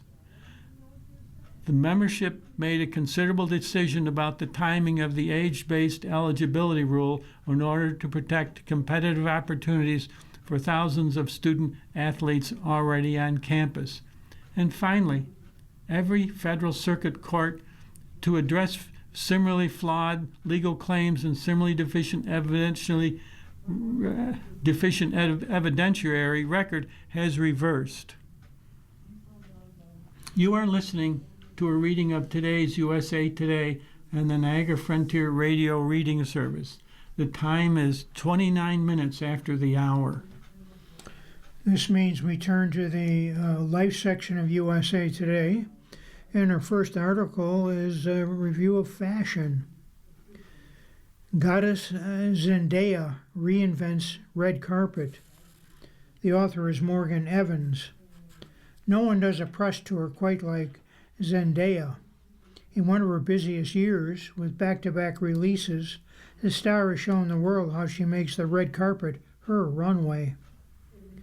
With the styling help of her longtime friend and image architect, Law Roach, Zendaya kicked off her year with her movie The Drama, creating a string of edgy, something old, something new, something borrowed, and something blue looks to match its disastrous wedding theme. But her press tours for The Odyssey and Spider-Man Brand New Day have been where she's really shined, taking the concept of method dressing to the next level. You'd think Zendaya fatigue might have set in, but each new look is new, on theme, and often unexpected. And while it can seem from a simplistic view like an actress playing dress-up, what you're really witnessing is a connoisseur of fashion exploring the medium as a true art form.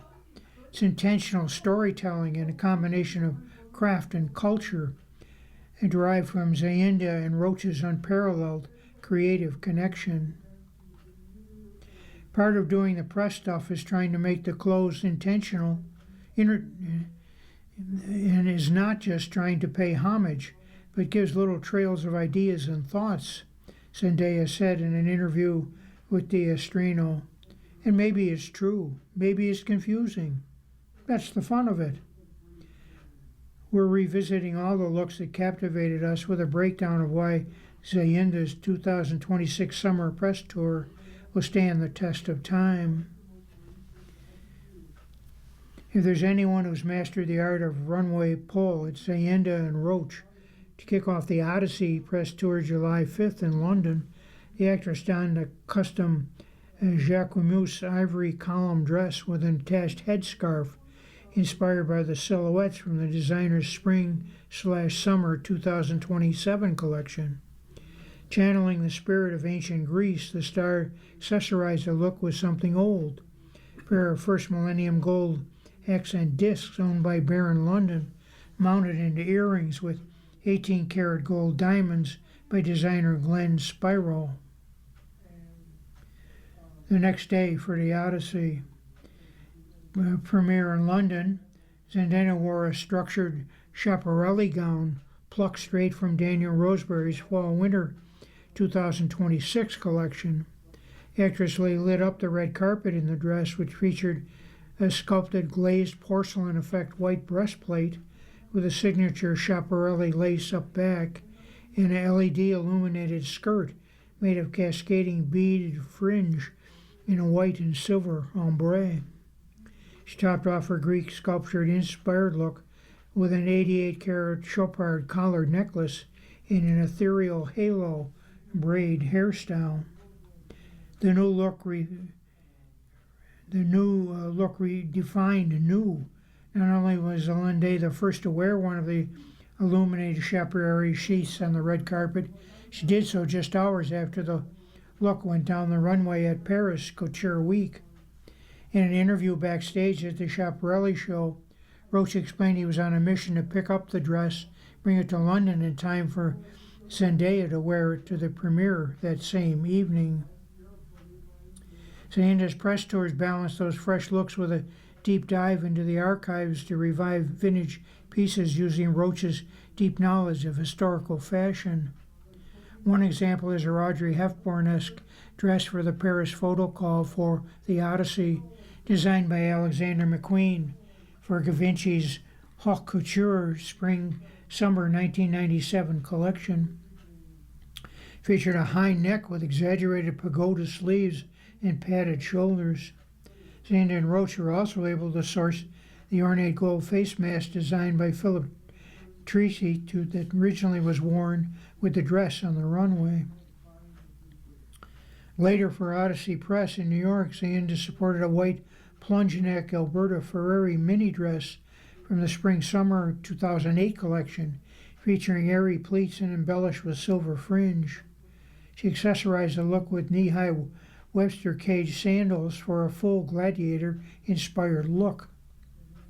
For Spider-Man, in which Zayenda stars with husband Tom Holland, she and Roach searched the multiple cobweb-clad dresses.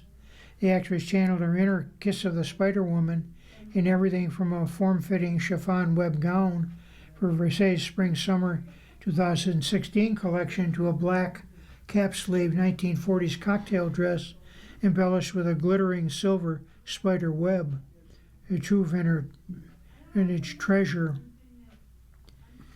But two standout archival looks that the internet and the fans everywhere are abuzz. The film's Rome premiere, Zayenda was on the theme in a beaded spider web embellished gown from Armani's Spring-Summer collection, accessorized with dangling Tiffany and Company diamonds.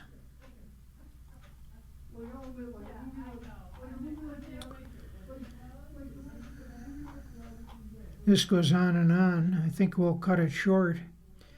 Zayenda and Roach's fashions are the stuff of legends, and just like the Odyssey, her most recent press tours will forever be epic.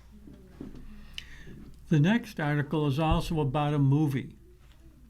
The title is Adulting Can Be Hard, Even for a Guy Like Spider-Man. It is submitted by Brian Truitt. Tom Holland's superhero in Spider-Man Brand New Day is great at his job, but his personal life is at a low point. He grows distant from his friends and watches them live their lives over social media. He's also going through some things physically and is feeling quite out of place. It sounds a lot like what many people experience after their teen years. And that's why director Destin Daniel Cretton feels his latest Marvel movie in theaters now taps into something quite universal, how to deal with major life transitions. To me, it was always Peter Parker's ultimate coming-of-age story, Cretton says, of Spidey's unmasked alter ego. It's that time when real life just smacks you in the face and what you thought was so easy to understand, the difference between right and wrong and good and bad, suddenly becomes very gray. You feel real loss for the first time, real tragedy for the first time, real loneliness for the first time. It's about adulthood.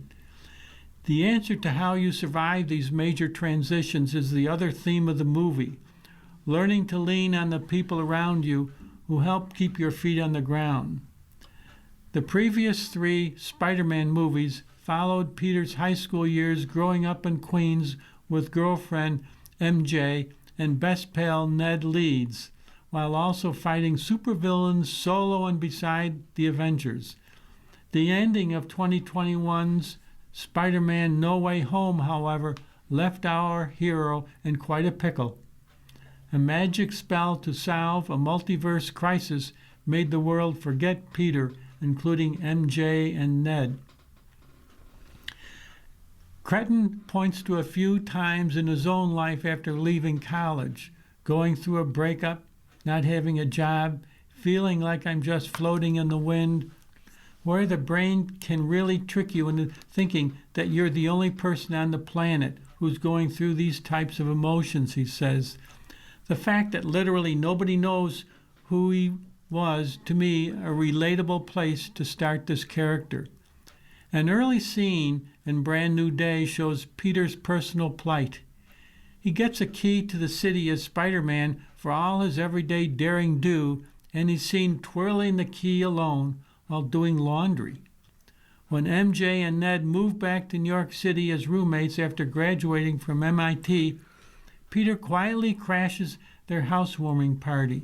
He sees Ned is still obsessed with Spider-Man, hatching a Spidey tracker app, and that MJ has moved on with a new boyfriend. Anyone who has ever run into a person they knew in high school who didn't remember them probably relates to Peter's pain. There's no worse feeling than feeling unseen, Cretton says. Everybody feels like that, even just throughout the day. Even somebody who clearly knows who you are, it's still easy to feel unseen by people. Complicating matters even further for Peter, in addition to a mysterious new supervillain who confounds him, is the fact that his body's changing. The arachnid DNA is starting to evolve and overtake his human side, presenting as an overloading of his super senses, blackouts that result in him waking up in weird web structures and a general feeling of being out of sorts with his abilities.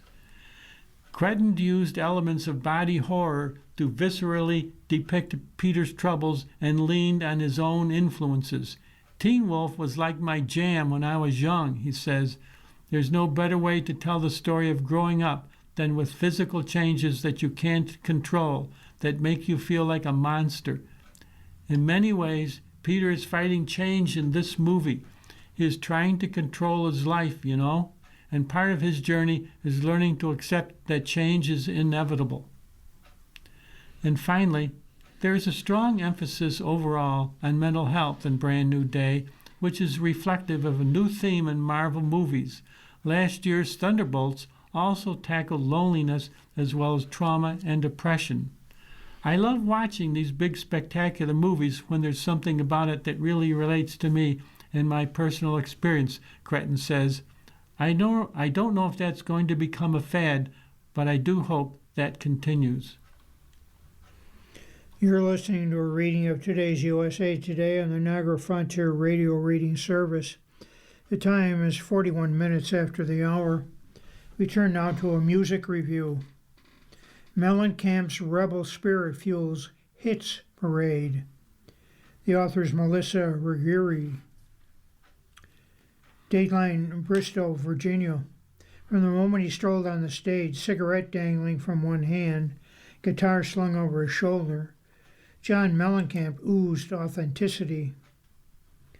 His midway through the amphitheater run, dubbed Dance World Tour, the greatest hits, a notable distinction considering many of the songs during his two-set 23-song concert hadn't been performed live much in years.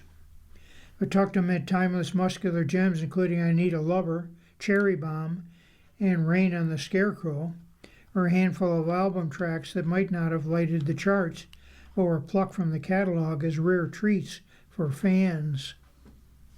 One of them, 2014's Lawless Times, opened the 2.5-hour show, including a 15-minute intermission, and his Bourbon Street swing, coupled with Mellencamp's dry delivery, set the tone for a show he dedicated to all you misfits, all you mavericks, all you nonconformists.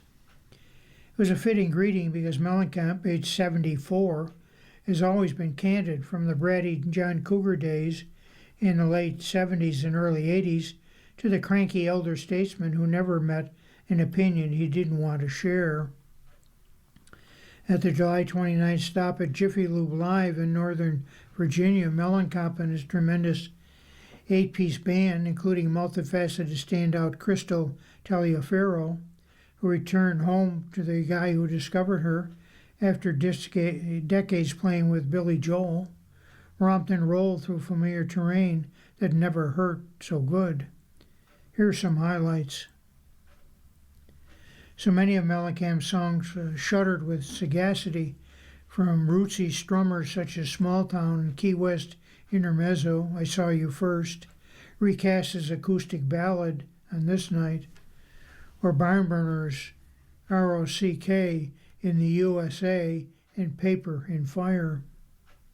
Mellencamp's grizzled visage is the perfect match to his husky voice that imbues songs such as Lonely All Night and Ain't Ever Done Nothing with the Night, with lived-in wisdom that seems even more palpable on stage.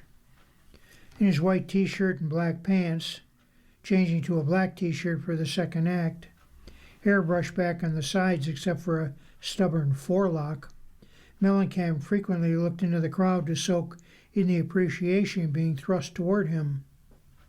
His playfulness was on prime display during this little ditty, Jack and Diane, which he performed solo, with only his acoustic guitar for backup.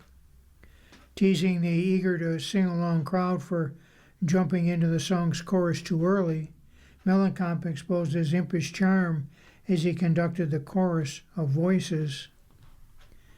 A primarily hits-filled concert always evokes songs that may have been forgotten. The "oh right, he sings that, too" phenomenon. But with Mellencamp, it's more of a memory jogger on how many treasured lyrics stem from his classic. He hit the highway from I Never Lead a Lover. Life goes on long after the thrill of living is gone, from Jack and Diane. I fight authority. Authority always wins, from the Authority song.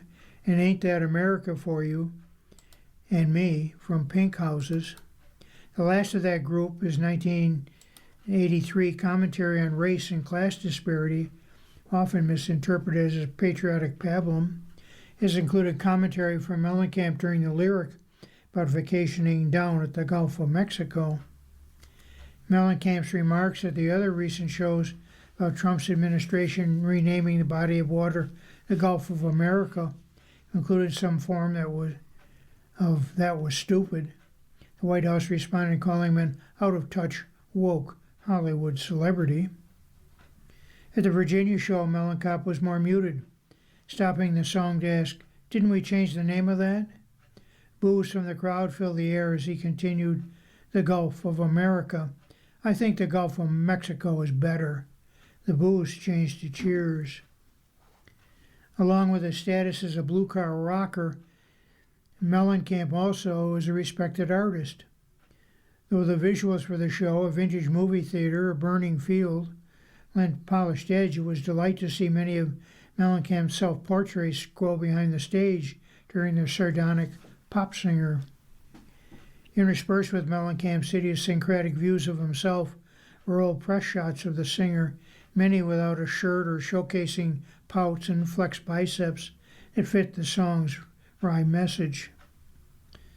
And lastly, but the ensuing offering, Authority Song and Crumbling Down, were perfectly placed reminders of the rebellious spirit that had powered his career and how the heart of Mellencamp's music has always been his soul. The next article is about a streaming media. It's titled On the Pitch and Off. Lasso roped season number 4.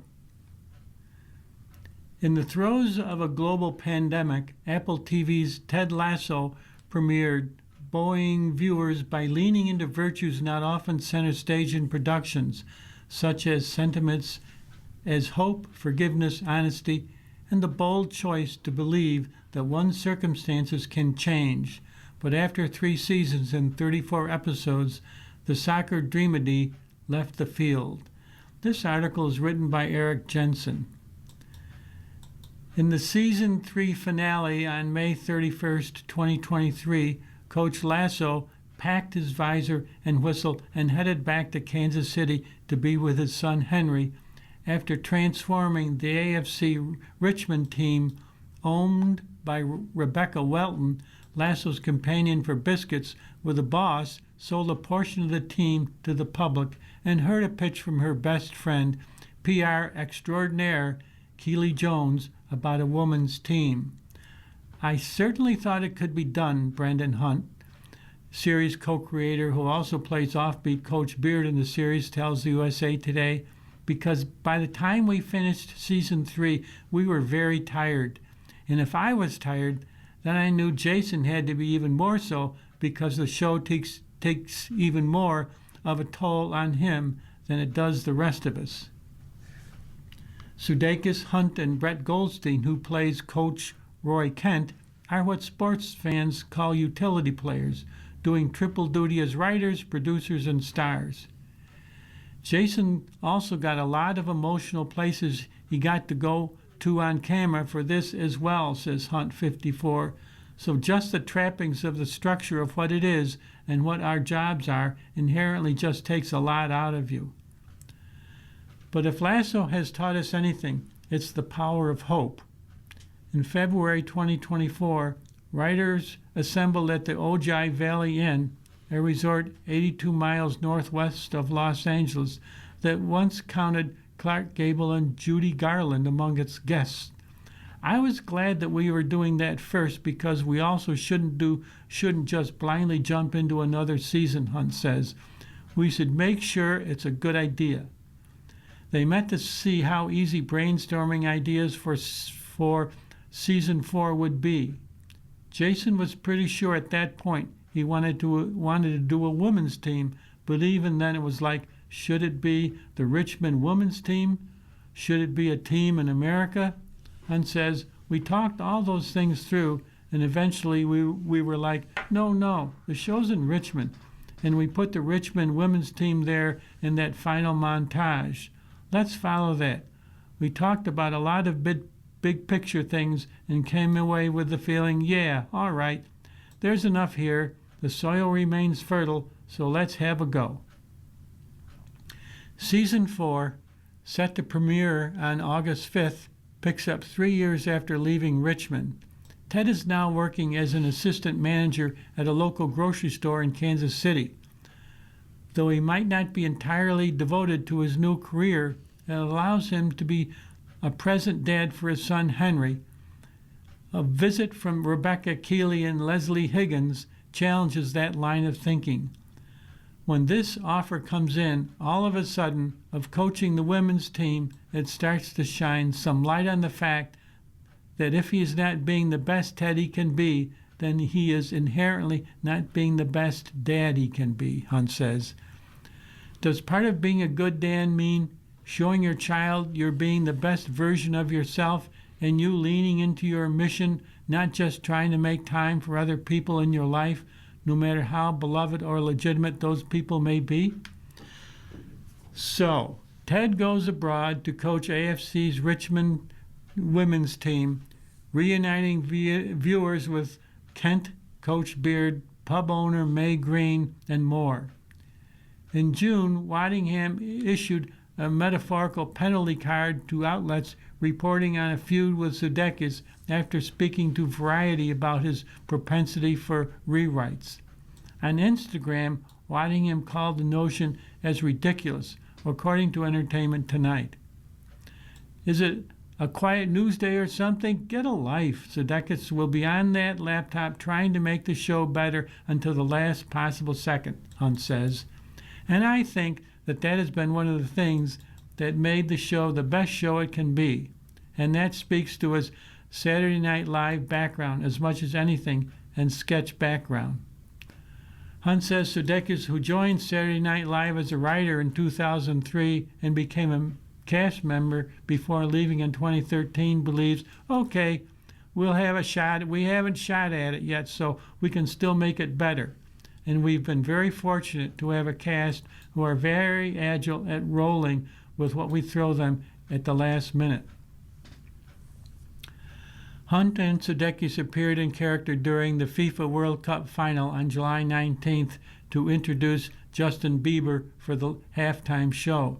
During the surprise cameo, Sudeikis told Bieber, "Go out there, don't be nervous, nobody's watching, make us proud." Meanwhile, Hunt held up a modified substitution board with Bieber's initials on it and a yellow and blue Believe sign, a parody of the Believe reminder that hung in the Richmond locker room. And that cameo, Hunt says, was thanks to Coldplay's frontman.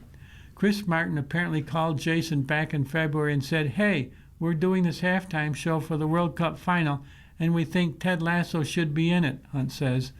And just because Jason is the best friend in the world, he said, "Wow, well, if Ted Lasso's going to be in it, Coach Beard should probably be in it too, huh?"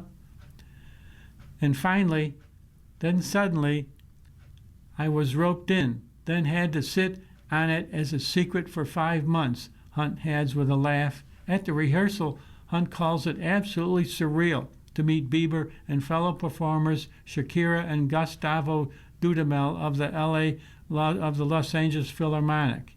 You try not to think about what it was while it was happening, and now it's just going to be this crazy-ass thing to look back on for the rest of time. Our last article for today is titled, "Latest Spider-Man Opens at $927 million." Dateline Los Angeles, Spider-Man Brand New Day brought $927 million in worldwide ticket sales, including $355 million in the United States and Canada, to deliver the second most lucrative opening weekend of all time for a film both domestically and globally. The movie, which marked actor Tom Holland's fourth outing at the web-slinging superhero, depicts Peter Parker fighting crime in a world that has forgotten he's Spider-Man. Isaiah Ghost stars as MJ, the love life. Did we read this, Tom? No, okay. The love of Parker's life. Audiences returned for a film that was grounded in Parker's struggles with loneliness and his pursuit of human connection.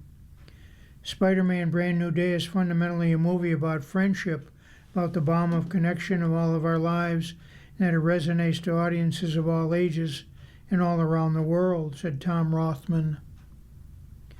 Data from Rentrack indicates Spider-Man Brand New Day had the highest domestic gross opening since the COVID-19 pandemic and the second highest of all time in North America and worldwide. And the 2019 release of the superhero film Avengers Endgame. Internationally, Spider-Man Brand New Day grossed $572 million in opening weekend ticket sales, with China leading the international market with $121 million ticket sales, according to the studio. The latest installment has been well received, scoring a 90% rating from critics and 98% approval from moviegoers on Rotten Tomatoes. Paul Diggerini, head of the marketplace trends for Rentrack, said July 31st the franchise is approaching $10 billion mark in unadjusted worldwide theatrical box office.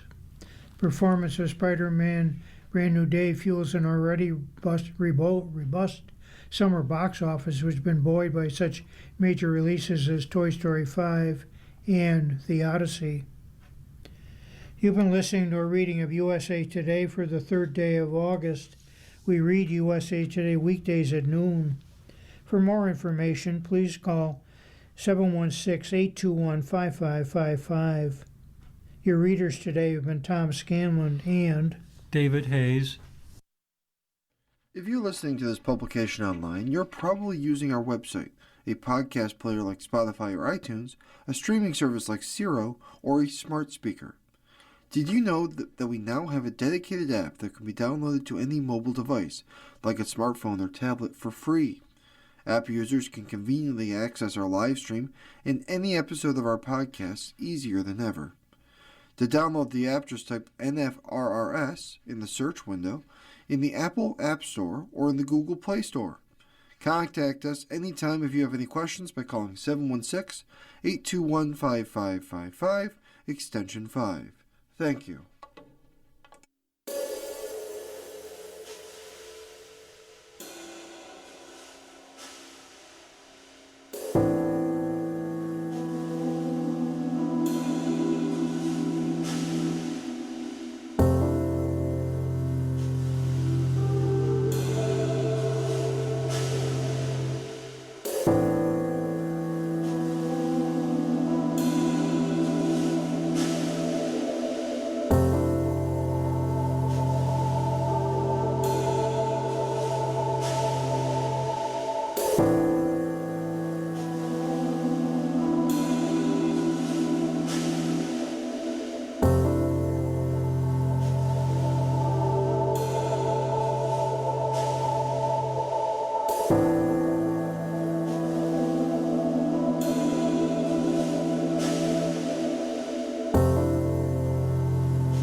The following program is intended for listeners who are blind, have low vision, or have another print disability